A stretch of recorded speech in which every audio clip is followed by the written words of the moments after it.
نحمده ونصلي على رسوله الكريم أما بعد فأعوذ بالله من الشيطان الرجيم بسم الله الرحمن الرحيم يا أيها الذين آمنوا اتقوا الله وذروا ما بقي من الربا إن كنتم مؤمنين فإن لم تفعلوا فاحذنوا بحرب من الله ورسوله وإن تبتم فلكم رؤوس أموالكم فلا تظلمون ولا تظلمون عن جابر رضي الله تعالى عنه قال لعن رسول الله صلى الله عليه وسلم أكل الربا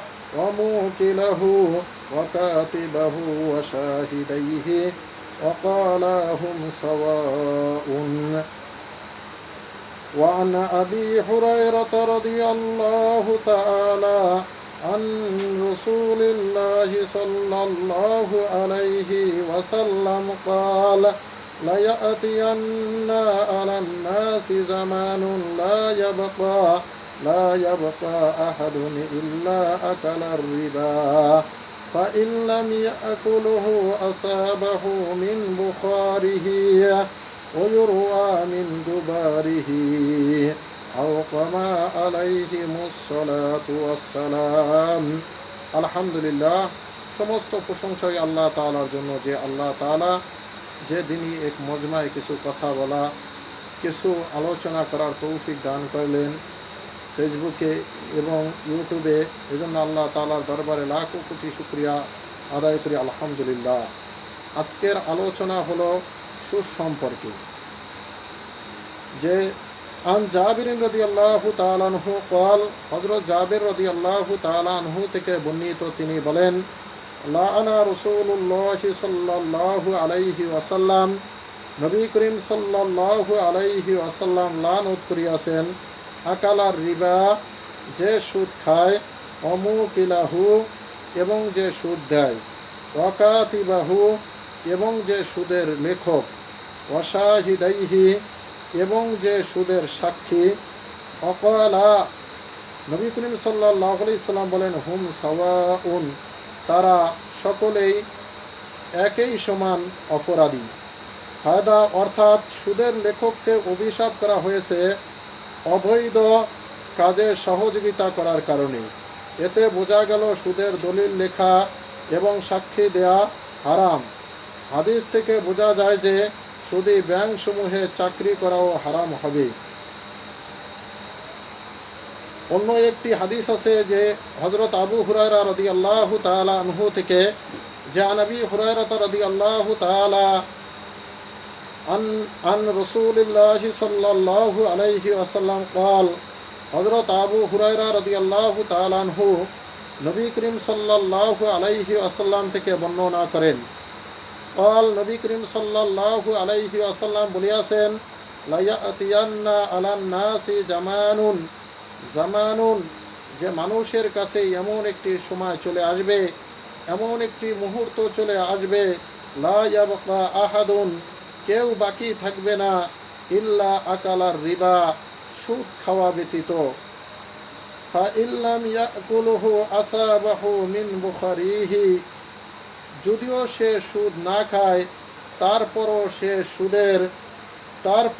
সে সুদের প্রতিক্রিয়া তার কাছে বসবে। যদিও সে সুদ না খায়, তারপরও তার কাছে সুদের প্রতিক্রিয়া পৌঁছবে।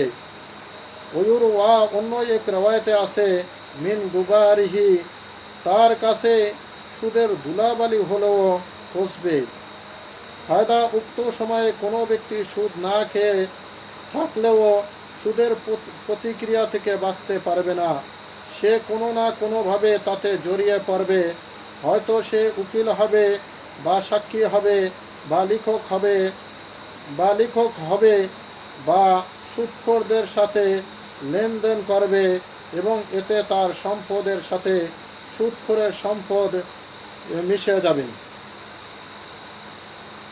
অন্য একটি হাদিসে আছে আবদুল্লাহ ইবনে হানজালা রাদিয়াল্লাহু তাআলা আনহু থেকে, যাকে ফেরেশতারা গোসল দিয়েছে, এই সাহাবী থেকে। আন আবদুল্লাহ ইবনে হানজালাতা গসিলিল মালাইকাতি, যে আবদুল্লাহ ইবনে হানজালা রাদিয়াল্লাহু তাআলা আনহু, যাকে ফেরেশতারা গোসল দিয়েছে, কল, তিনি বলেন, ক্বালা রাসূলুল্লাহ সাল্লাল্লাহু আলাইহি ওয়াসাল্লাম, নবী করিম সাল্লাল্লাহু আলাইহি ওয়াসাল্লাম বলিয়াছেন, দিরহামুর রিবা ইয়াকুলুহুর রাজুলু ওয়া হুয়া ইয়ালামু, যে ব্যক্তি জেনে শুনে সুদের 1 টাকা খায়, সুদের 1টি দিরহাম পরিমাণ খেলো, আসাদ্দু মিন সিত্তাতিন ওয়া সালাসিনা জিনিয়াতান, যে এই সুদের 1 দিরহাম খাওয়া এটা 36 বার বেবিচার থেকেও মারাত্মক। সুদের পাপ বেবিচারের চেয়েও মারাত্মক হবার কারণ সম্পর্কে উলামায়ে কেরাম লিখেছেন যে, সুদ সম্পর্কে আল্লাহ তাআলা বলিয়াছেন فإن لم تفعلوا فأذنوا بحرب من الله ورسوله, যদি তোমরা সুদের ব্যবসা ছাড়তে না পারো, তোমরা যদি সুদ পরিত্যাগ করতে না পারো, فأذنوا بحرب من الله ورسوله, তাহলে তোমরা আল্লাহ এবং তার রসুলের সাথে যুদ্ধের প্রস্তুতি নাও। তা বোঝা যায়, দেখেন কত বড় একটা অপরাধ, যেই অপরাধের কারণে, সুদ এমন একটা অপরাধ, যেই অপরাধের কারণে আল্লাহ তাআলার সাথে এবং তার রসুলের সাথে আল্লাহ তাআলা যুদ্ধের ঘোষণা দিতে বলেছে।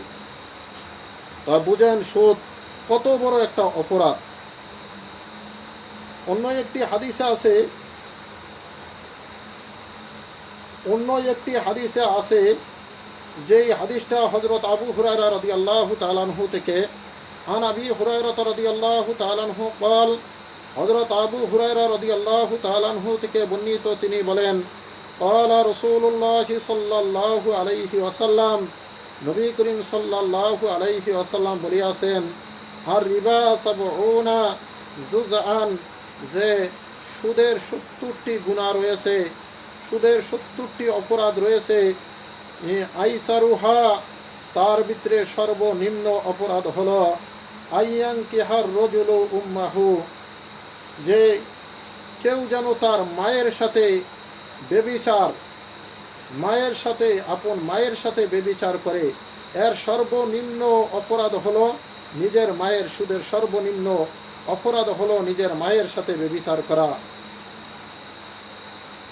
অন্য একটি হাদিসে আসিয়াছে, এই হাদিসটিও হযরত আবু হুরায়রা রাদিয়াল্লাহু তাআলা আনহু থেকে বর্ণিত। হাদিসটি আছে মিশকাতের 246 নং পৃষ্ঠার ভিতরে। ওয়া আনহু قال, হযরত আবু হুরায়রা রাদিয়াল্লাহু তাআলা আনহু থেকে বর্ণিত, তিনি বলেন, قال রাসূলুল্লাহ সাল্লাল্লাহু আলাইহি ওয়াসাল্লাম, নবী করিম সাল্লাল্লাহু আলাইহি ওয়াসাল্লাম বলিয়াছেন, আতাইতুল লাইলাতা উসরিয়া বি আলা কওমিন, আমি মেরাজের রাত্রে কিছু লোকদের কাজ দিয়ে যাচ্ছিলাম বুতুনুহুম কাল বুয়ুতি, যাদের পেট ছিল এক একটা বড় ঘরের ন্যায়, ফি হাল হাইয়াতু, আর যাদের পেটের মধ্যে ছিল বড় বড় সাপ, তুরা মিন খারিদি বুতুনিহিম, আর এই সাপগুলান তাদের পেটের বাহির থেকে দেখা যাচ্ছিল। ফাকুলতু, আমি বললাম, মান হাউলাই ইয়া জিবরাইল, আমি বললাম, হে জিবরাইল, এরা কারা? ক্বালা, জিবরাইল আলাইহিস সালাম বললেন, হাউলাই আকালাতুর রিবা, ওগো নবী, এরা হলো ওই সমস্ত লোক যারা সুদ খাইত, যারা সুদখোর এরা। তা আল্লাহ তাআলা আমাদের সমস্ত মুসলমান ভাইদেরকে এই সুদ খাওয়া থেকে, সুদের লেনদেন থেকে, সুদের ব্যবসা থেকে আল্লাহ তাআলা আমাদের সমস্ত মুসলমান ভাইদেরকে হেফাজত করুক। আল্লাহ তাআলা এই সুদকে ধ্বংস করুক। আল্লাহ তাআলার কাছে দোয়া করি, আল্লাহ তুমি আমাদের সমস্ত মুসলমান ভাইদেরকে এই সুদের লেনদেন থেকে বাঁচাও, আমাদেরকে হালাল রিজিকের ব্যবস্থা করো। আল্লাহ আল্লাহ তুমি যে রিজিক খাইলে তুমি খুশি হও, এরকম রিজিক আল্লাহ তুমি আমাদেরকে দান করো। ওয়া আখিরি দাওয়ানা বিহামদুলিল্লাহি রাব্বিল আলামিন।